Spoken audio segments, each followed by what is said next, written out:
Hello दोस्तों। थोड़ी सी जो अपनी सीरीज चल रही थी, क्लासेस चल रही थी, उसमें हमने अंधकार युग और अरब भूगोलवेत्ता तक हमने पूरा कर लिया। उससे बाद में आता है पुनर्जागरण। और यूरोप में क्या है, यूरोप में खोजी यात्राओं और इनका प्रारंभ होता है। आविष्कारों का युग, नए आविष्कार होते हैं और खोजी यात्राएं प्रारंभ होती है। और उससे ना सिर्फ ज्योग्राफी में बल्कि जितने भी सब्जेक्ट थे उन सभी में क्या होती है, प्रगति होती है। लोगों को नए नए क्षेत्र मिलते हैं, नई नई चीजों को जानने का वो प्रयास होता है, नई नई चीजों को जानने को मिलती है। साथ ही साथ उनके संसाधन भी बढ़ते हैं। ठीक है, क्योंकि नए क्षेत्र मिलेंगे, नए लोग मिलेंगे, तो संसाधनों में तो वृद्धि होनी ही होनी है। तो उनके संसाधन भी बढ़ते हैं। और बढ़े हुए संसाधनों से जो यूरोप में फिर औद्योगिक क्रांति आती है। और उस औद्योगिक क्रांति से सभी विषयों में, ना सिर्फ ज्योग्राफी में बल्कि सभी विषयों में क्या है, उन्नति हमें देखने को मिलती है। तो इसमें हमें ये देखना है कौन कौन से ऐसे यात्री थे, ऐसे योद्धा थे और साहसिक व्यक्ति थे जिन्होंने कदम उठाया कि इस पूरे समुद्र में हमें ये नहीं पता कि हम आगे कितने समय बाद पहुंचेंगे धरातल पर, कितनी दूर बाद आएगा, कितने दिन हमें यात्रा करनी है। पर फिर भी उन्होंने साहस दिखाया और इस पूरी दुनिया को एक नए धरातल से, नई जमीन से अवगत कराने का प्रयास किया। तो निश्चित रूप से ये साहसिक कार्य कहा जाएगा कि उन्हें ये नहीं पता उनकी मंजिल कहाँ पर है, कौन सी दिशा में है, बस जहाज उठाया और चल दी। और निश्चित रूप से उन्हीं की वजह से, उनके साहसिक कार्यों की वजह से हमें आज का ये वर्तमान विश्व है वो देखने को मिलता है। धरातलीय रूप से भी और उन्नति के रूप में से भी देखने को मिलता है। तो चलिए इनके बारे में थोड़ा थोड़ा जानते हैं। तो सबसे पहले नार्वे या नार्डिक जो लोग थे, उन्होंने सबसे पहले है, जिन्हें नॉर्समैन कहा जाता है। ये एक वेब सीरीज भी आई है, नॉर्समैन मूवी मूवी है ना। तो नॉर्समैन एक मूवी भी है। 1867 ईस्वी में आइसलैंड और 1900 वो सॉरी 982 में ग्रीनलैंड की इन्होंने खोज की। यानी ऊपर वाले क्षेत्रों की, आइसलैंड और कौन सा, ग्रीनलैंड।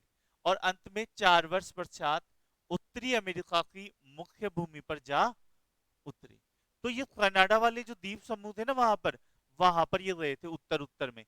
यहाँ पे हमारा आइसलैंड आता है ना। यहाँ पे ये नॉर्थमैन वाला आता है, इधर ये अपना ग्रीनलैंड है।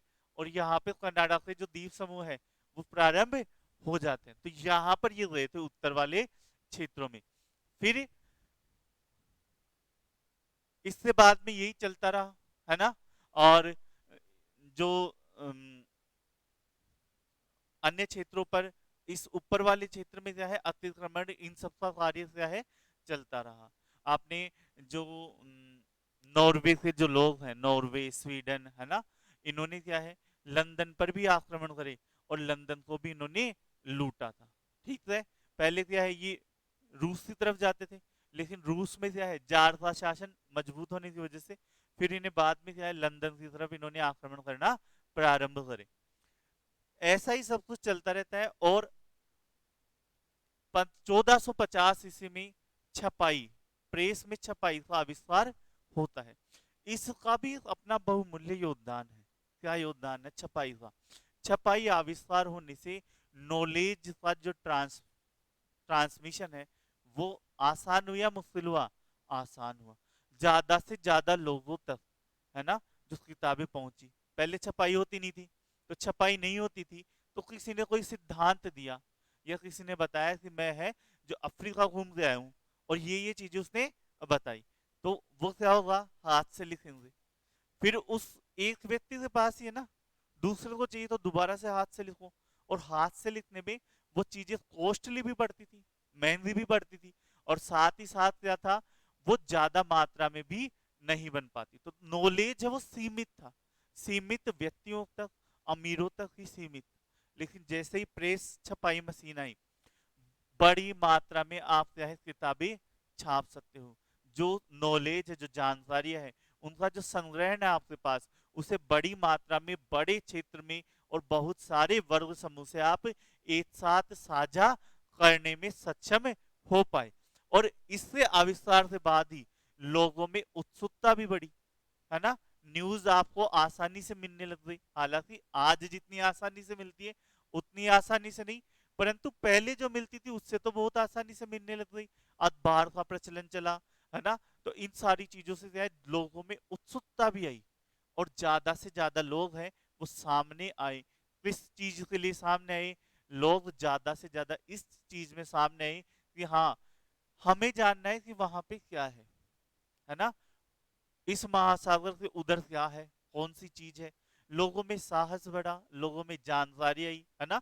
जब किसी के पास जानकारी नहीं है तो वो कुएं का मेंढक जानते हो ना, तो वैसे बंदे रह गया, उसकी दुनिया उतनी है ना। और एक महासागर है उसके पास में बड़ा सारा। तो अब वो जो क्षेत्र था, लीबिया, अफ्रीका और अब लीबिया, एशिया और यूरोप वाला, जब उन इतने से क्षेत्र में रह रहे हैं और उनके पास जानकारियां कम है, मिल भी नहीं है, लेकिन सभी को मिलने लग गई जानकारियां प्रेस से, मशीन से, आविष्कार से, तो लोगों में उत्सुकता भी ज्यादा बढ़ने लग गई। ठीक है। 1507 में जर्मन मानचित्र रचयिता मार्टिन वाल्दे वाल्दासिमुलर ने विश्व मानचित्र में उत्तर व दक्षिण अमेरिका को स्पष्ट रूप से दर्शाया। तो 1507 में सबसे पहले जो मूलर थे, जर्मन मानचित्र रचयिता, उन्होंने सबसे पहले विश्व मानचित्र में उत्तरी और दक्षिणी अमेरिका को दर्शाया था। ठीक है। नेविगेट हेनरी ने सेंट वेंस से निकट सारग्रेस पर प्रथम भौगोलिक संस्थान की स्थापना की। इसके बाद 1992 में 1492 में क्रिस्टोफर कोलंबस ने नई दुनिया पहुंचा, कोलंबस पहुंचा ना नई दुनिया। और 1498 में वास्को डी गामा अरब वासियों के साथ अफ्रीका का चक्कर लगाकर भारत पहुंचा। ठीक है। तो इन दोनों का जो योगदान था, कोलंबस और वास्को डी गामा, इनका योगदान भी बहुत ही महत्वपूर्ण माना जाता है। अगर कोलंबस नहीं जाता उत्तरी अमेरिका तो इंडस्ट्रियल रेवोल्यूशन नहीं आता यूरोप में। ठीक है। अगर वास्को डी गामा भारत नहीं आता तो भी इंडस्ट्रियल रिवॉल्यूशन नहीं आता। क्यों नहीं आता, ये बोला जाता है या ये किताबों में भी सामान्य है कि जब वास्को डी गामा भारत आया, कोचीन केरल आया, तो वहां काली मिर्च का उसने व्यापार किया, है ना। कलिकट आया था वो, है ना।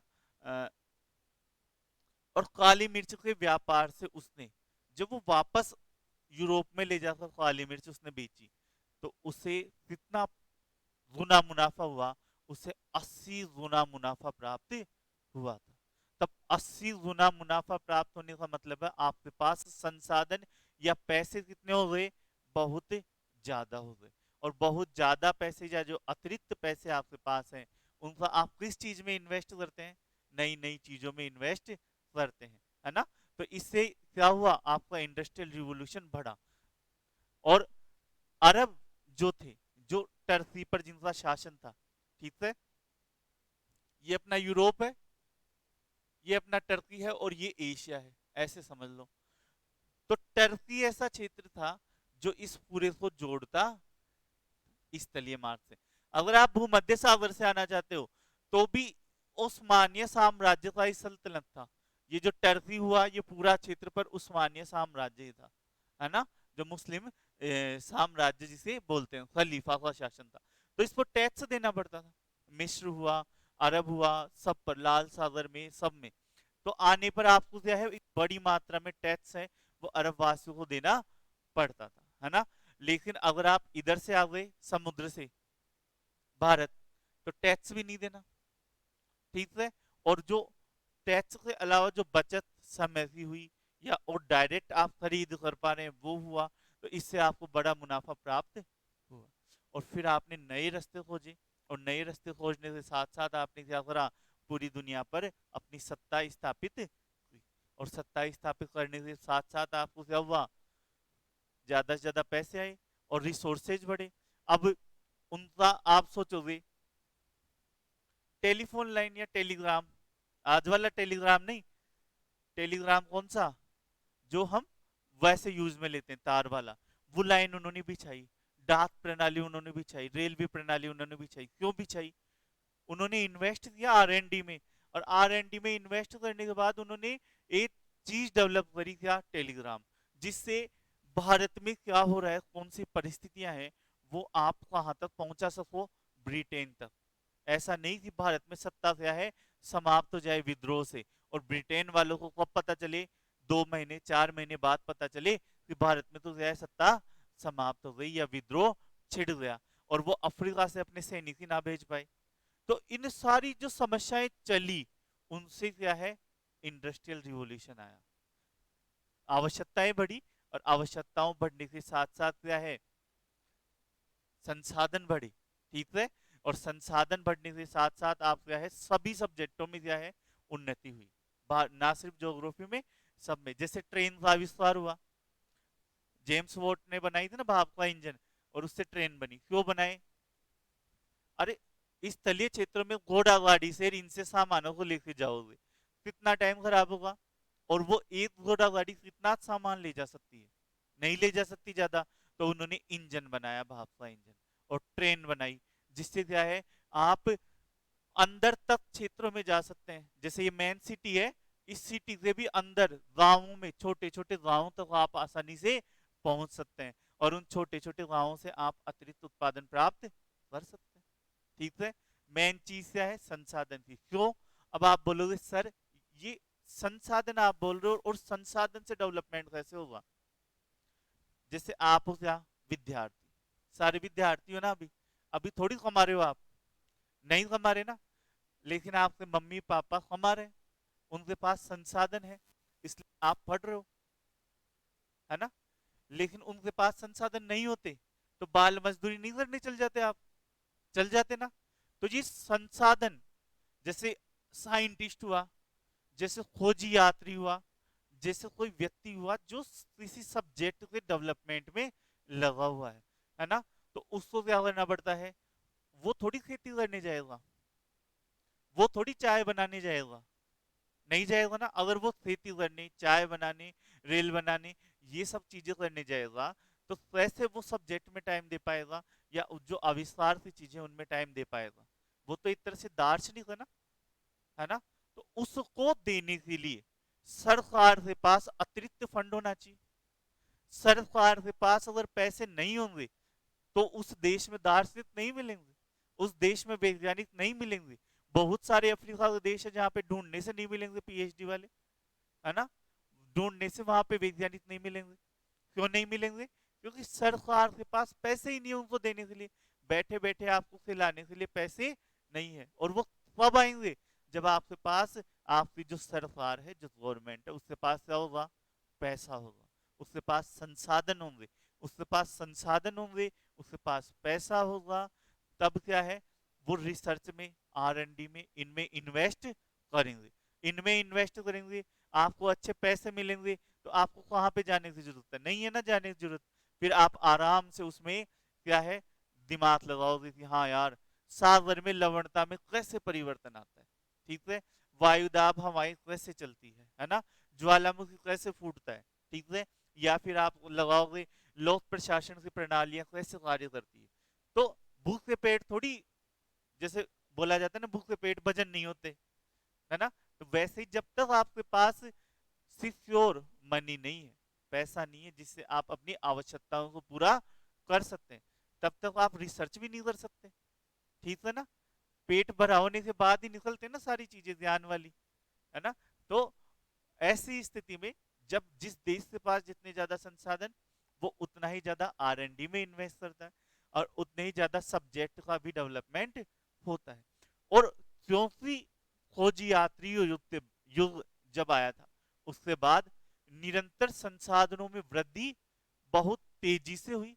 तो सब्जेक्ट में, ना सिर्फ ज्योग्राफी में, बल्कि सभी में जो डेवलपमेंट है वो बहुत तेजी से आया है। ठीक है, तो ये इसका उद्देश्य यही था। ठीक है,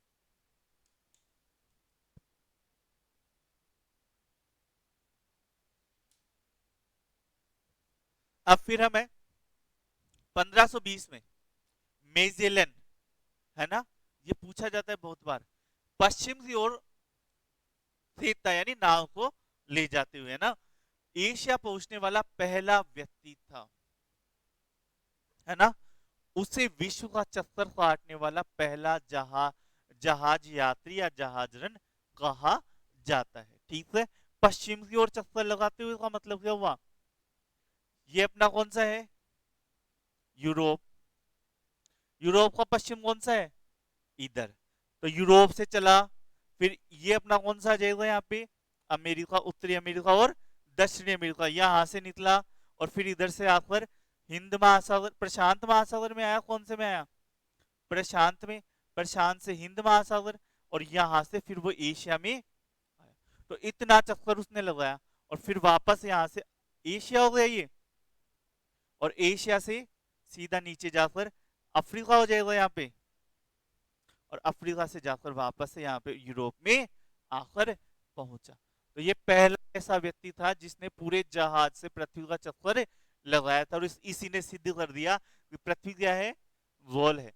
नहीं तो कोलंबस सिद्ध कर पाया, क्योंकि वो उत्तरी अमेरिका जाकर रुक गया और वापस वहीं से आ गया। ठीक है, और वास्को डी गामा भी। लेकिन पहला व्यक्ति जिसने जहाज से पूरे विश्व का चक्कर लगाया वो कौन था, मेजेलन, है ना, कौन था, मेजेलन। ठीक था, कब, 1520 में एशिया पहुंचने वाला पहला व्यक्ति। फिर आ जाता है 1768 से 78 तक, कुक नाम का व्यक्ति था, है ना, पकाने वाला नहीं, खाना नहीं पकाता था, है ना। तो ये थे व्यक्ति, महान व्यक्ति हुए। इन्होंने ऑस्ट्रेलिया को खोजा, हालांकि उनको वहां की जनजातियों से संघर्ष करना पड़ा, और इनको मैं अच्छा भी नहीं कहूंगा, क्योंकि ये जहां पे भी गए वहां की जो मूल नृजातियां हैं, जनजातियां हैं, उनको विनाश इन्होंने कर दिया। जैसे फ्लैग वाले कपड़े ले गए, यूरोप में फ्लैग पहला फैला, वहां के कपड़े इन्होंने ले गए अपने जहाज में भरकर, डालकर, और जैसे उन जातियों वाले क्षेत्र में पहुंचे ये कपड़े उनको डिस्ट्रीब्यूट कर दिए, और उस जनजाति में क्या हो गया, फ्लेव फैल गया, और वो जनजाति वहीं पे विनाश हो गई। तो ऐसे ऐसे बहुत सारे कार्य इन्होंने किए थे, चाहे से कोलंबस हो या कुक हो, लेकिन इन्होंने, क्योंकि युद्ध सदियों से चला रहा है ना, तो किसी क्षेत्र पर अधिकार करने के लिए आपको निश्चित रूप से वहां से जो मूल निवासी है उनसे युद्ध करना पड़ता है, पर तरीके निश्चित रूप से इनसे गलत थे। और इन्होंने हिंद महासागर और प्रशांत महासागर में अज्ञात प्रदेश, ये पूछा जाता है अज्ञात प्रदेश क्या है ना, टेरा इन्फोविनेट, है ना, का पता लगाने हेतु यात्रा करता है, और वो अज्ञात प्रदेश कौन सा है, ऑस्ट्रेलिया की खोज ये करते हैं, ऑस्ट्रेलिया महाद्वीप की, है ना। तो इनको ये पता था कि वहां पे कोई ना कोई सा प्रदेश तो है, और उसको हम क्या बोलते हैं, अज्ञात प्रदेश, और वो अज्ञात प्रदेश कौन सा निकलता है बाद में, ऑस्ट्रेलिया निकलता है। फिर उसके बाद में आते हैं, इनके बारे में हम डिटेल से पढ़ेंगे, मर्सेटर, मर्सेटर आते हैं 1569, इतने कितने होते हैं, 69 69, है ना, 69 में प्रक्षेप से विश्व का पहला ग्लोब इन्होंने बनाया था, प्रक्षेप की सहायता से इन्होंने क्या बनाया था, विश्व का पहला ग्लोब बनाया था। ठीक है, ग्लोब क्या होता है, पढ़ाया हुआ है सारा, मानचित्र कैसा होता है, द्विविमीय, और ग्लोब कैसा होता है, त्रिविमीय। ठीक है, और मर्सेटर ने कौन सा प्रक्षेप दिया था, मर्सेटर प्रक्षेप दिया था। ठीक है, सबसे इजी क्वेश्चन है, और प्रक्षेप से विश्व का पहला मानचित्र बनाया। चलो तो फिर एक क्वेश्चन फिर से दे देता हूं, मुझे सब बच्चे आंसर देना। मर्सेटर ने जो प्रक्षेप बनाया वो कौन सा था, कौन सा प्रक्षेप था वो, है ना, है, शंक्वाकार प्रक्षेप था, बेलनाकार प्रक्षेप था, कौन सा प्रक्षेप था ये बताना है। ठीक है, हालांकि उसमें संशोधन किया था, लेकिन शंक्वाकार में करा था, बेलनाकार में करा था, या कौन से में करा था संशोधन, है ना, ये बताना। 15वीं सदी के अधिकांश मानचित्र निर्माता बेसिन अथवा जिनोवा में रहे। ठीक है, ये दो जगह थे। 15वीं सदी तक अधिकांश भूगोलवेत्ता ब्रह्मांड को भू केंद्रित मानते थे, यानी यहां तक भी क्या मानते थे, पृथ्वी क्या है, सेंटर में है। उससे बाद में जो है आपके विचारधाराओं में बहुत ज्यादा परिवर्तन आता है। 15वीं सदी तक सभी ये मानते थे कि पृथ्वी क्या है, सेंटर में है, पर ये भी मानने लग गए थे कि गोल है। पहले तो ये मानते थे ना चपटी है और सेंटर में है, और 15वीं सदी तक ज्यादातर ये मानने लग गए कि पृथ्वी गोल है, परंतु फिर भी उनके मन में ये ठेस ना पहुंचे कि पृथ्वी यार बहुत छोटा सा चीज है, हमारी चीज है तो हमारी बड़ी होनी चाहिए, तो वो सेंटर में है। तो अभी तक ये मानते थे कि हाँ पृथ्वी चलो गोल है, जो चपटी है वैसी भी हो, है तो हमारी, है ना, तो चपटी है तो चलो मान लेते हैं चपटी है। लेकिन ऐसा नहीं है कि पृथ्वी किसी चीज से चक्कर लगा रही है, फिर तो छोटी हो जाती है ना। तो ऐसा नहीं, पृथ्वी से ही पूरा ब्रह्मांड चक्कर लगा रहा है, और पृथ्वी पूरे ब्रह्मांड के केंद्र में, ठीक है। परंतु धीरे धीरे इनसे जो विश्वास है उस विश्वास में थोड़ी सी कमियां आनी प्रारंभ हो जाएगी। पोलैंड के निवासी निकोलस कोपरनिकस ने 1497 से 1529 ईस्वी तक अनेक प्रेक्षण प्रमाण द्वारा सिद्ध किया कि ब्रह्मांड क्या है, सूर्य केंद्रित है। तो सबसे पहले किसने बताया, कोपरनिकस, बिल्कुल प्रमाणों द्वारा, है ना, ऐसे ही नहीं थी बोल दिया, ऐसे तो पहले बोला हुआ था कि पर पृथ्वी केंद्रित नहीं है, किसी पृथ्वी भी किसी और चीज से चक्कर लगा रही है। लेकिन कोपरनिकस ने कितने साल तक अध्ययन किया, 1497 से 1529, लगभग 32 साल तक इन्होंने अध्ययन किया, और उसके बाद में बहुत सारे प्रमाण दिए, और इन प्रमाणों द्वारा इन्होंने सिद्ध किया क्या कि पृथ्वी क्या है, सूर्य से चक्कर लगाती है ना। ब्रह्मांड, पूरा ब्रह्मांड, ब्रह्मांड सूर्य के चक्कर लगा रहा है, तो ये भी सही बात है क्या, पूरा ब्रह्मांड सूर्य से चक्कर लगा रहे हैं? नहीं, हमारे जो 9 ग्रह हैं वही सूर्य से चक्कर लगा रहे हैं। ये आकाश गंगा में भी सूर्य है, उस आकाश गंगा से चक्कर लगा रहा है, ठीक है। और फिर ये ब्रह्मांड, पूरा सारा ब्रह्मांड उस जो पॉइंट है, सेंटर पॉइंट, उससे चक्कर लगा रहा है। तो पृथ्वी है या ये पूरा ब्रह्मांड, उस समय का जो ब्रह्मांड था वो सूर्य केंद्रित है। 1618 में केपलर ने, एक टेलीस्कोप भी है ना केपलर, नासा की, ने बताया कि ग्रहों की परिक्रमा पथ वृत्ताकार नहीं, कैसा है, अंडाकार, यानी वो ऐसे नहीं वो घूमते, समझ रहे हो, वृत्ताकार और अंडाकार में क्या अंतर है, थोड़ा सा अंतर है। वृत्ताकार कैसा होता है, वृत्ताकार होता है गोल, और कोई चीज उसके सेंटर में अवस्थित होती है। अंडाकार से होता है यहाँ पे सेंटर से सभी की दूरी है वो बराबर होगी, आर आर आर आर नहीं मानते अपन, मान लेते हैं 10 10, और इधर भी 10 और इधर भी 10। अंडाकार कैसा होता है, ये सेंटर है, इस सेंटर से ऐसी दूरी, है ना, एक साइड जो दूरी है वो कितनी होती है, मिनिमम, जैसे ये 10 हो जाएगी और इधर दूरी कितनी हो जाएगी, 15। तो ये एक साइड दूरी ज्यादा होती है, एक साइड कम होती है। तो वृत्ताकार लगाकर चक्कर कैसा लगाते हैं, अंडाकार लगाते हैं। और ये किसने बताया था, केपलर ने, कब बताया था, 1668 में। तो सही बताया था या गलत बताया था, सही बताया था, ठीक है। और अभी तक सभी लेखों में पृथ्वी को मानव का घर कहा, और लोगों के जीवन को प्राकृतिक पर्यावरण द्वारा प्रभावित माना। सही बात है, निश्चयवादी विचार अपने चल रहे थे, पृथ्वी क्या है, मानव का घर है, सही बात है या गलत है, सही है। और मानव क्या है, लोगों के जीवन को प्राकृतिक पर्यावरण द्वारा प्रभावित माना, लोगों का जीवन भी क्या है, प्रकृति द्वारा प्रभावित होता है, नहीं होता है, होता है। जैसा पर्यावरण मिलेगा वैसे ही अपनी वेशभूषा, जीवन शैली, अपना धर्म, अपनी प्रकृति वैसी ही होती है। मूलर ने नए महाद्वीप को अमेरिका नाम दिया, ठीक है, और इन्होंने ही मानचित्र बनाया था, तो इन्होंने इसका नाम क्या दिया, अमेरिका दिया, अमेरिको वेसु वेसुपुची के नाम पर। जो कोलंबस के बाद में मेनलैंड, कोलंबस तो क्या है, वहां पे उतरा था, आपके जो कैरिबियन द्वीप समूह है ना, वहां तक ही पहुंचा था। लेकिन ये जो अमेरिको वेसु पूची है, वो अमेरिका की मुख्य भूमि तक जाने वाले पहले व्यक्ति थे। तो इन्हीं के नाम पर इन्होंने ये नाम दिया था। ठीक है।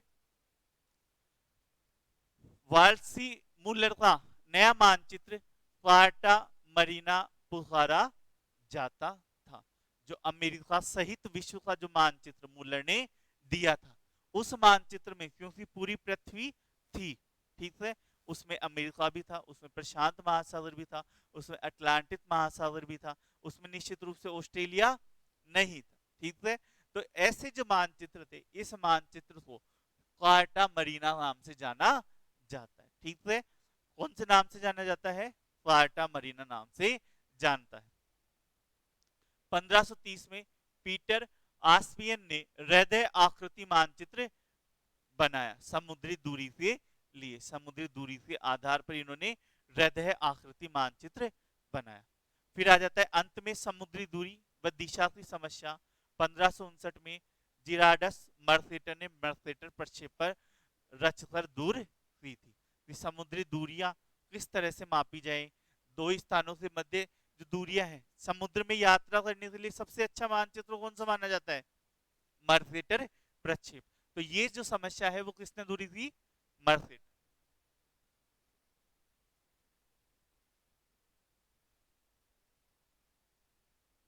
पूरा नाम है इसका नाम जिराडस मर्केटर।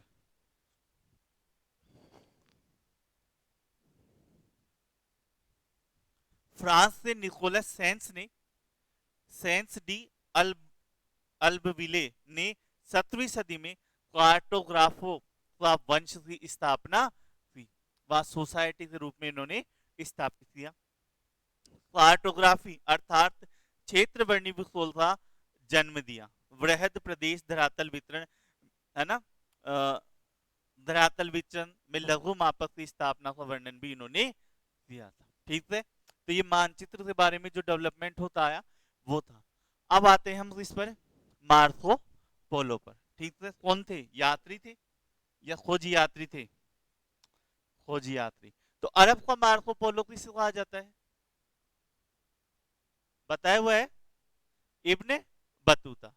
इब्ने बतूता जिसने 75,000 मील से ज्यादा की यात्रा की थी और अपने जीवन में भारत, इंडोनेशिया, मलेशिया, चीन, है ना, अफ्रीका, ये सिकंदर का जितना साम्राज्य था वो सारा उसने घूमा था। ठीक है। और मोहम्मद गजनवी ने ही उसे भारत की तरफ से चीन का राजदूत बनाया था अपनी तरफ से। ठीक है। तुगलक, हाँ सॉरी, तुगलक के समय। ठीक है। तो ये सारा उसने किया था। अब हम पढ़ते हैं एक्चुअल मार्को पोलो जिसने योगदान दिया। मार्को पोलो ने बताया, क्या बताया? उत्तर तारा सुमात्रा द्वीप पर क्षितिज से नीचे डूबता दिखाई दिया। ठीक है। तो ये भी इसी ने बताया।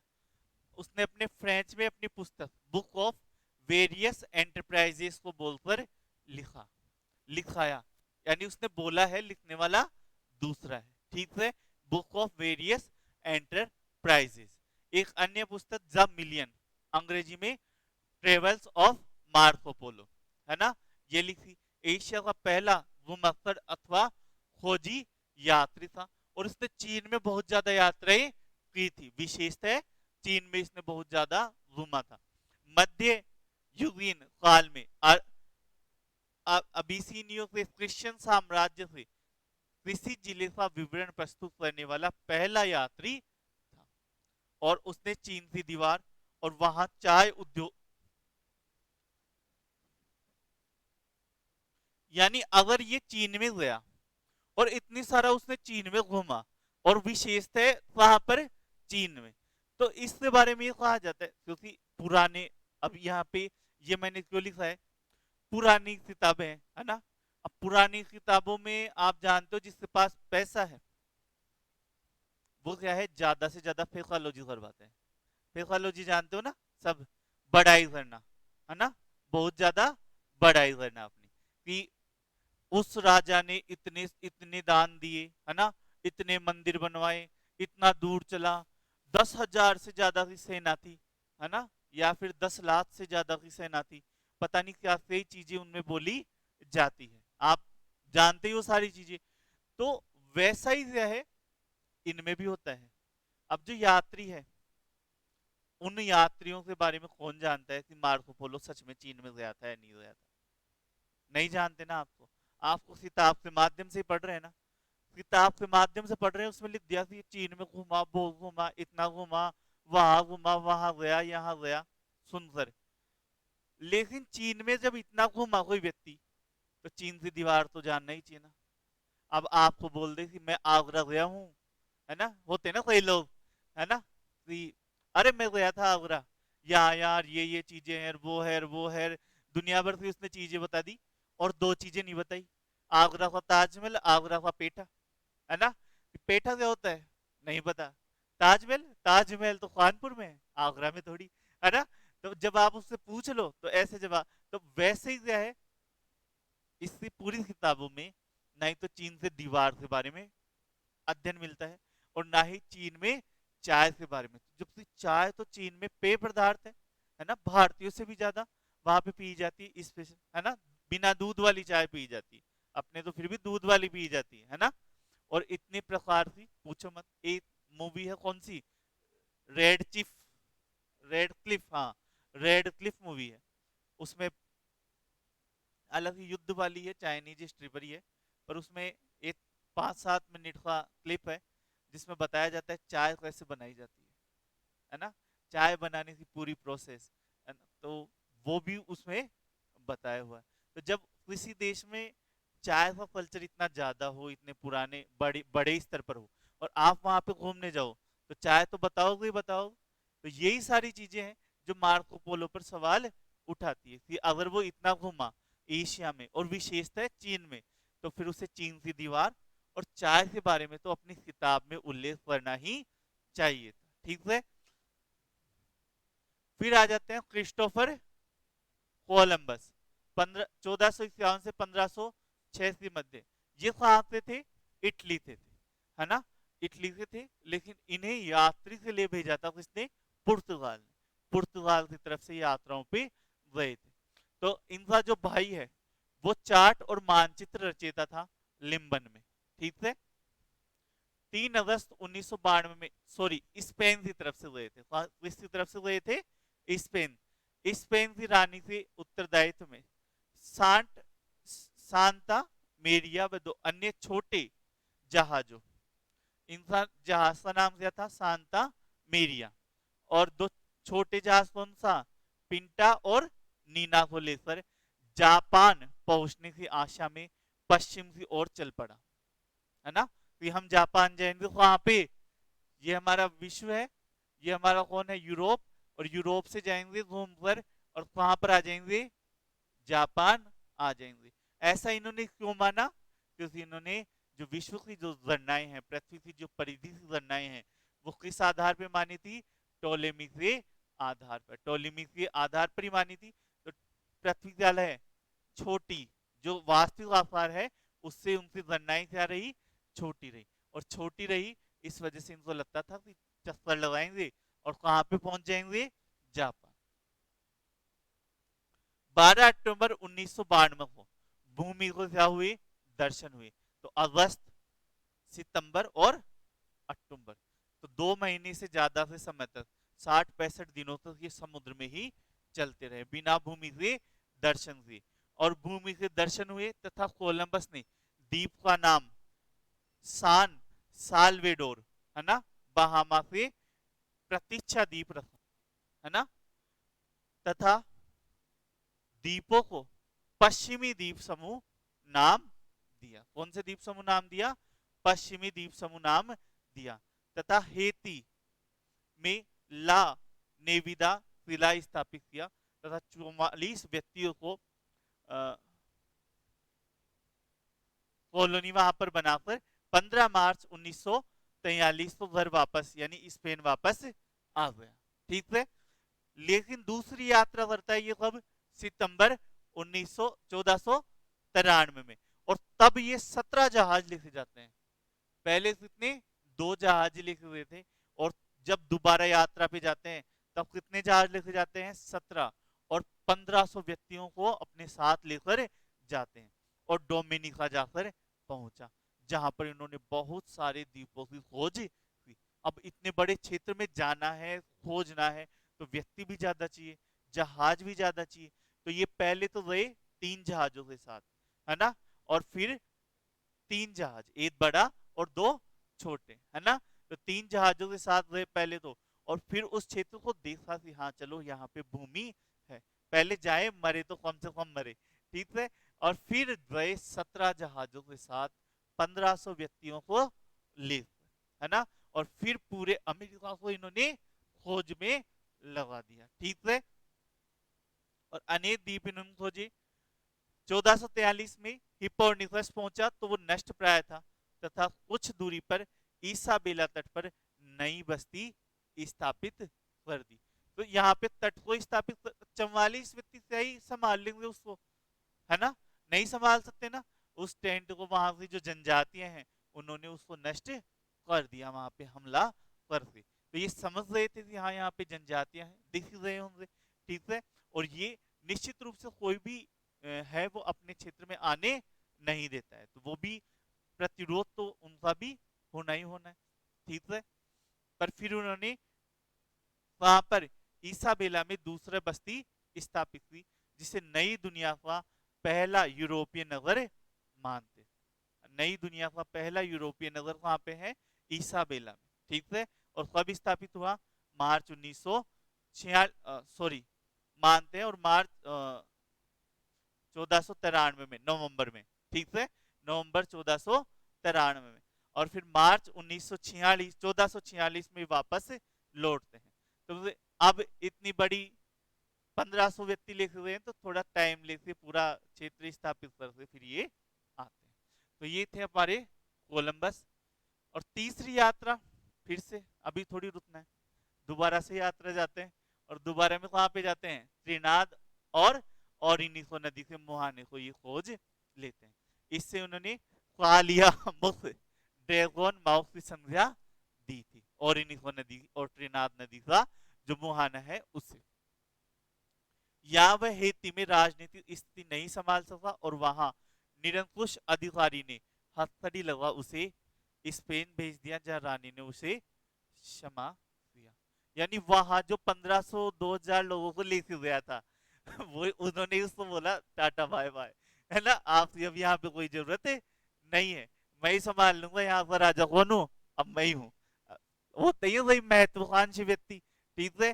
तो जिनको हम आगे बढ़ाते हैं वही है, वो हमारा क्या है, हाथ फाट देते हैं बाद में। तो इन्होंने जो निरंकुश अधिकारी निकले यहाँ से, इन्होंने उसको वापस भेज दिया कि चलो जाओ, और आपकी जरूरत नहीं है।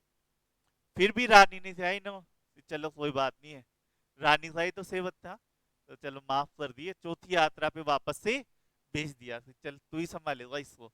अब स्थिति बिगाड़ी है तो संभालना भी आप ही को है। तो अंतिम और चौथी यात्रा मार्च 1502 में की, तथा हिंदुरास पहुंचा और पनामा गया।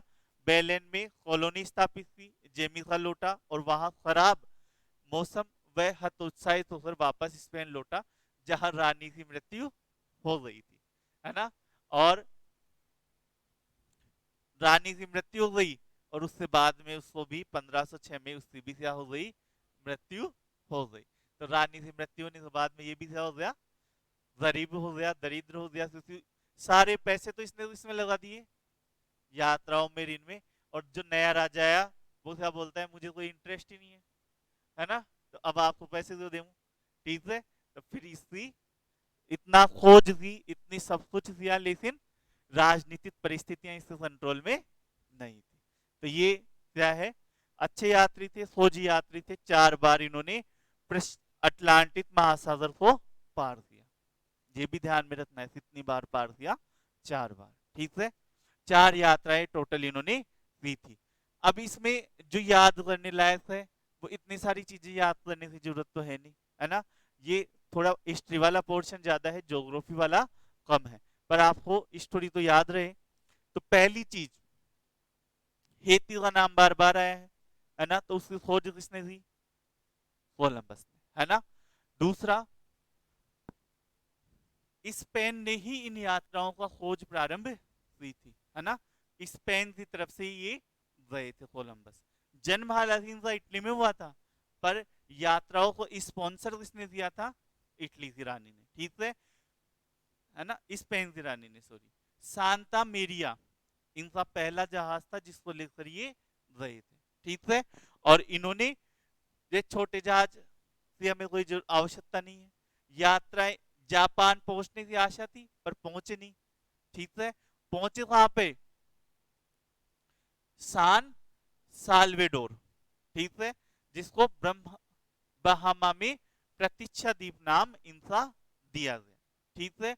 और पश्चिमी द्वीप समूह की खोज भी किसने दी? कोलंबस ने ही की थी, ठीक है। कोलंबस ने ही नाम दिया ना ये पश्चिमी द्वीप समूह, तो कोलंबस ने इनकी खोज की थी। और ला नेवी नेविदाद इन्होंने किला स्थापित किया था, कहां पर? हेती में। फिर ये सारा देखने की जरूरत नहीं है, ये ध्यान रख लेना। इस ईसाबेला, है ना, ईसाबेला कौन सा था? पहला नगर था जो यूरोपीय नगर से बाहर स्थापित हुआ था यूरोपीय वासियों ने। हालांकि ये तो बोलते हैं कि भारत की खोज किसने की? वास्को डी गामा ने। तो भारत उससे पहले था ही नहीं, था ना। पर ये तो चीज गलत है ना, तो भारत की खोज वास्को डी गामा ने थी। तो भारत में उससे पहले भारत में तो बड़ी बड़ी सभ्यताएं आ चुकी थी और चली गई थी जब वास्को डी गामा भारत आया था। रामायण महाभारत कितने सारे उपनिषद सारी चीजें भारत में लिख चुकी थी, है ना। फिर भारत की खोज ये क्या करेंगे? लेकिन हाँ, वो गलत लिखा हुआ है निश्चित रूप से, मैं मेरा तो यही है। लेकिन वहां पे लिखा हुआ क्या होना चाहिए? भारत तक पहुंचने वाले समुद्री रास्ते की खोज किसने की थी, है ना। तब तो हम माने कि हाँ वो वास्को डी गामा है। पर भारत की खोज वास्को डी गामा ने नहीं की थी। स्ट्रेबो का जो मानचित्र था उसमें भी तो भारत उसने बनाया था, ठीक है। गंगादीप उसको नाम दिया था, ठीक है। तो ये भारत की खोज रहना थोड़ा अप्रत्याशित है, लेकिन उसमें यह आना चाहिए कि यूरोप से भारत तक पहुंचने वाले समुद्री मार्ग की खोज किसने की थी? कोलंबस ने की, वास्को डी गामा ने की, ठीक है। तो वैसे ही अब ये जो लिखा हुआ है, जो लिखा हुआ है, नई बस्ती स्थापित कौन सी थी?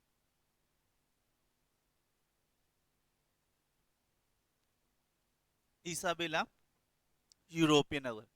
उससे बाद में जो त्रिनाद और ओरिनिको नदी का जो मुहाना है उसे किस नाम से जाना जाता है? ड्रैगन्स माउथ, यानी कालिया मुख, है ना, कालिया नाग वाला। और बाद में ये है तीसरी राजनीतिक स्थिति, ये सारा रहने देना, ठीक है। तो ये दो चार शब्द है जिनको आपको अच्छे से इसमें ध्यान में रखना है।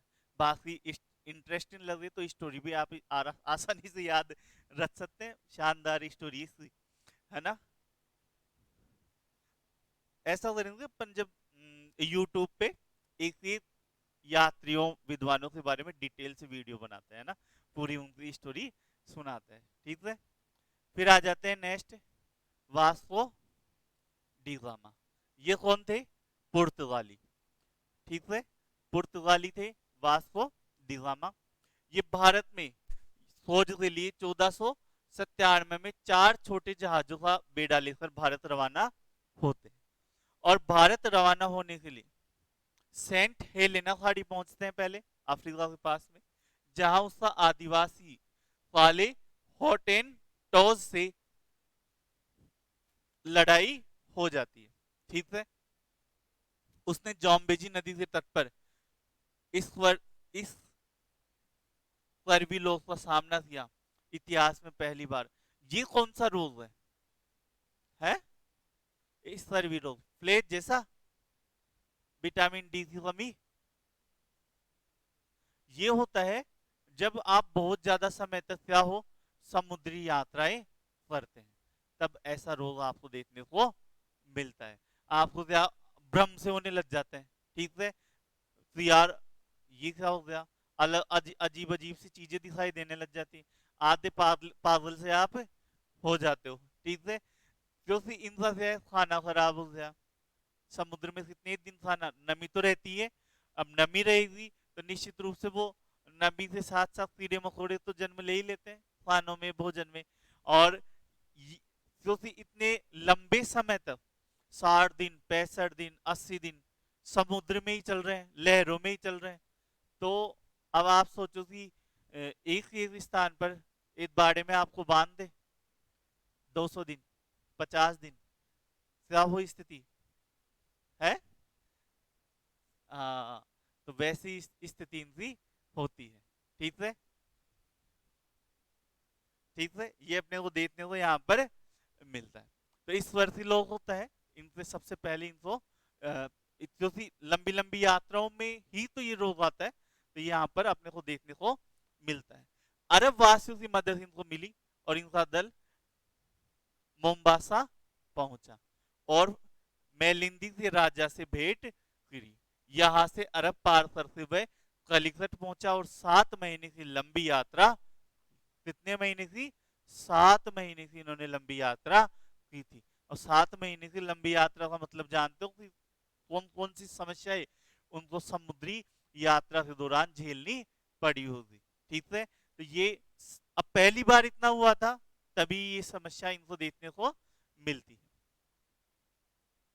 दूसरी यात्रा जॉन तृतीय मोजाम्बिक का शासक और सोफाला के लिए दक्षिण पूर्वी अफ्रीकी तट तक पुर्तगाली बस्ती स्थापित हुई। जब दूसरी यात्रा थी तब, और 1524 में वह पुर्तगाली एशिया का वायसराय नियुक्त किया गया। सबसे पहले शासन पुर्तगाल ने ही किया था एशिया में, जो विदेशी शक्ति आई थी। और भारत में वह 14 दिसंबर 1524 को मृत्यु हो जाती है उसकी, वहां पर कोचीन में। तो वास्को डी गामा की मृत्यु कहाँ पे होती है, कोचीन में, 24 दिसंबर 1524 को, वहां पर कोचीन में।